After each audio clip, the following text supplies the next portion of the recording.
that bitch, jump in that fire. Welcome back. Today's topic is on love magic and mental illness. Over the past couple of months, I've been getting a few calls in regards to people wanting their lovers back or wanting a specific person who they haven't already been with in the past. But one crucial detail that a lot of people forget to tell me for whatever reason is that some of these targets might have mental illnesses. Some have had schizophrenia or I said that right. Some have had bipolar disorder, whatever else. And the reason why this is crucial information to me is because a lot of times it can determine how your love magic is going to manifest, or it might even determine what it is that I give you.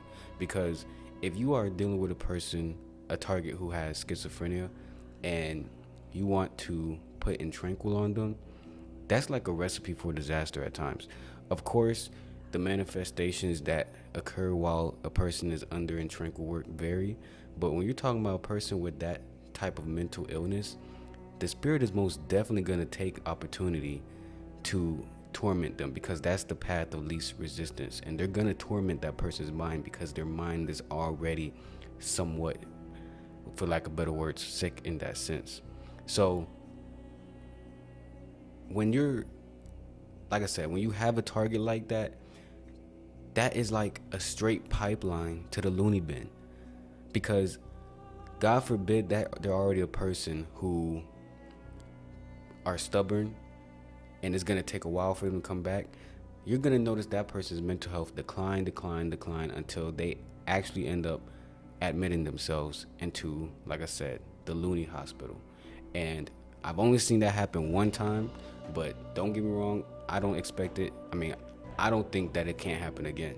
So that's with that. In regards to bipolar disorders, that's a crucial piece of information to let your spirituals know as well, because what tends to happen with that, especially in the beginning stages of a person getting love work, is you're going to see that target be so wishy-washy.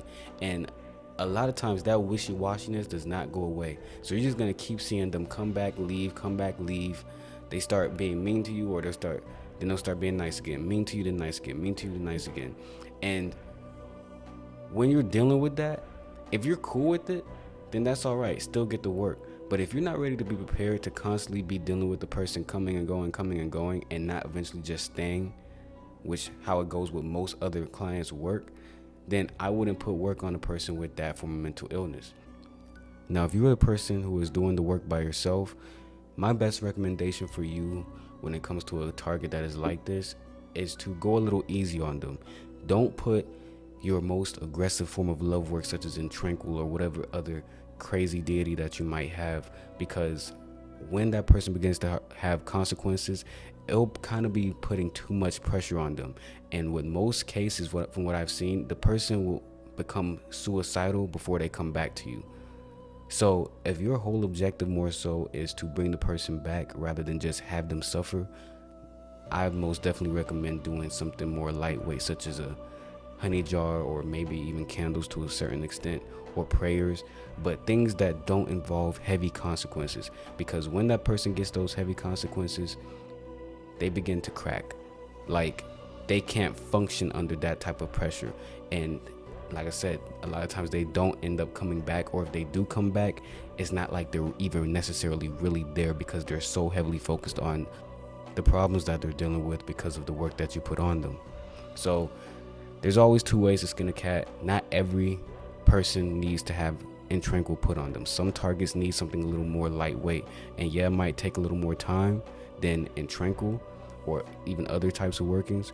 It'll be worth it in the end, because they're gonna come back to you correctly rather than in shambles, which I know for some targets that's exactly what you want for some of my clients. But when it comes to targets like these who are a little different, that's not the best way to handle it. But that's all for this video. I hope you found it informative. Like, share, and subscribe.